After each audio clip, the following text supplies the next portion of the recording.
Milli sərvətimiz olan bugünkü əlifba, dilçilik elmimizin korifeyi, akademik Afat Qurbanovun elmi və ictimai fəaliyyətinin bəhrəsi kimi Azərbaycan xalqına ən böyük töhfələrdən biridir. 97 yaşını qeyd etdiyimiz alim 70-dən artıq elmi kitabın, 500-dən artıq elmi məqalənin müəllifidir.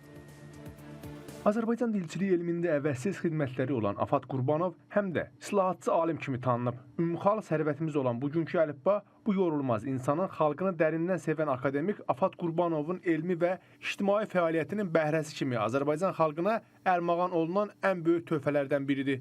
Ümumi dilçiliyin nəzəri problemləri, dünya dilləri və Altay dillərinin təsnifi məhz Afat Qurbanov tərəfindən verilmişdir. Türkoloji dilçiliklə bağlı 5 cildlik əsəri nəşr olunmuşdur.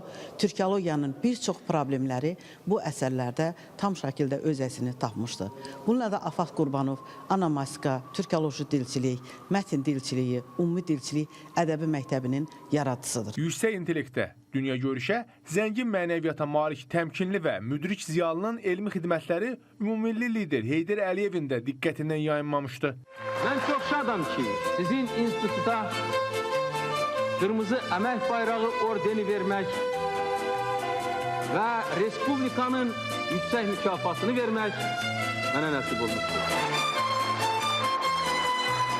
Alimin tələbəsi olan filologiya elmlər doktoru Professor Elman Quliyev deyir ki, akademik Afat Qurbanov məktəbinin nəticələri demək olar ki, bütün Türk dünyasının dilçilik elminə öz töhfəsini verib. Ankara'da Türk Dil Qurumunun tədbirlərində iştirak edərkən mən bir neçə dəfə Afat müəllimə həsr olunan ayrı-ayrı çıxışları görmüşəm və Türkiyənin və Türk dünyasının ən məşhur dilçiləri Afat Qurbanov yaradıcılığına möhtəşəm bir yaradıcılıq nümunəsi kimi baxırlar və dilçiliyin yeni imkanları, yeni perspektivləri kimi dəyərləndirirlər. Millət vəkili və başqa ali missiyaları yerinə yetirərkən də görkəmli akademik hər zaman millətin, xalqın tələblərini ən əsas vəzifəsi hesab etdi.